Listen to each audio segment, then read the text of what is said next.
So I found this injured fox spirit digging through the trash, and whenever I had free time, I loved napping in his soft fur. Then one day after he healed up, he suddenly shifted into human form. You disgusting little fox freak. Let me tell you something. A fox only gets one mate, ever. I already have a fox I like. So just give it up already. I will never accept you. And with that, he jumped out the window and bolted. I just stood there watching him disappear, completely lost on what he was even saying. I literally raised him like a dog. What does any of this have to do with being mates? So eventually I went out and got myself a fluffy little Samoyed. I'd barely made it home with the pup when I spotted that pitiful little fox crouched at my front door.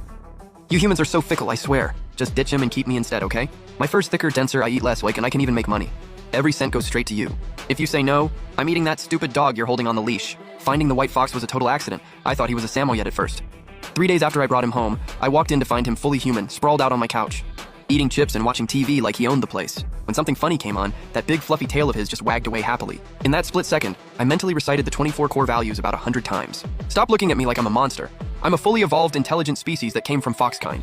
Oh, is that right? So can you eat kibble then, huh? Stop poking me, I eat meat. No way I'm touching kibble. I am not a dog. Dogs are a lowly species that beg humans for scraps. I was completely done. This guy was high maintenance, to say the least. 3 months in, he went out for a run one dark and stormy night. But before he left, he hit me with this whole aggressive warning. You only get one mate in this life. I already have a fox I like. I will never accept you. Keep all your dirty little thoughts to yourself. I will never fall for you. And then he just took off, leaving me standing there like an idiot. No clue what he was on about. I literally just kept him around like a pet. What does any of that have to do with mates? The white fox disappeared out of nowhere, and no matter how long I thought about it, I couldn't figure out what he was doing. So I just let it go. Life went back to normal after that, until 2 weeks later, when a client invited me to a cafe to talk business. I brought my laptop over, and by total coincidence, I spotted the back of Xia Xiangyan right away. Tall, slender, fair skin, leaning against the railing, looking down at everyone below with pure annoyance. Mr. Zheng, do you know Miss Xia? Miss Xia is a major shareholder at Rongan. I picked this cafe because I knew she comes here often. Maybe you could introduce me? I froze for a second, then realized who he meant. I shook my head and said I didn't know her.